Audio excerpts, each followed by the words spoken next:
way too many people that still don't understand what it's going to take to open the government back up. Both sides are pointing fingers at the other side, causing mass confusion to the people that don't pay attention to politics. You have the Republicans claiming that it's the Democrats who refuse to vote to pass the bill in the Senate, and therefore it's their fault that the government is closed down. You have the Democrats claiming that the Republicans refuse to negotiate on a bill in the House, and that's why the government shut down. You also have Democrats who claim that the government is shut down because of the Republicans and that they could pass the bill at any moment that they wanted because they have the majority. And in most cases, that would actually be true. However, in the Senate, there's a filibuster rule.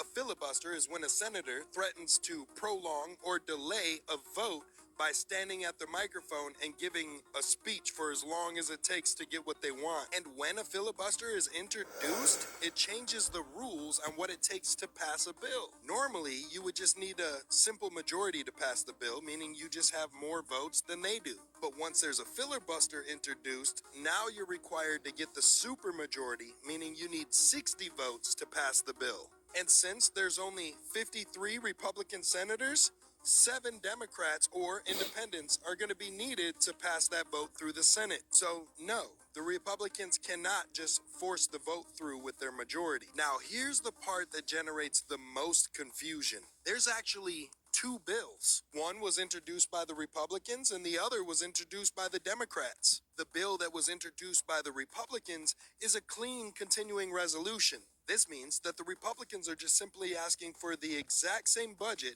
that they've had the last 13 times they've passed one of these bills. And the Republican bill has already passed the House, because you can't filibuster over there. And now the Republican bill is in the Senate. The Senate is where they filibuster and refuse to give the Republicans the extra 7 votes that they need to pass the bill. If the Republican bill were to pass the Senate, it would get sent up to the president.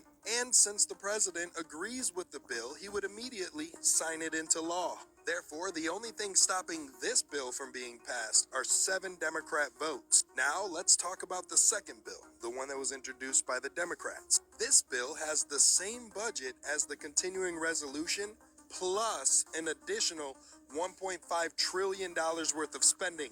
This bill has only been introduced. That means it hasn't even passed the House. Since Congress hasn't voted to pass this bill in the House, it hasn't even been sent up to the Senate. And even if that bill was sent to the Senate, the senators wouldn't vote for it, so it would be stuck there, the same way the Republican bill is stuck there. So if the Democrats manage to get the bill to pass the House and get sent to the Senate, and then manage to get the bill past the Senate, it would then go to Donald Trump, where Donald Trump would most likely veto that bill. So what's the point of negotiating on the Democrats' bill in the House in the first place? There isn't one, because at the end of the day, it will never be signed into law.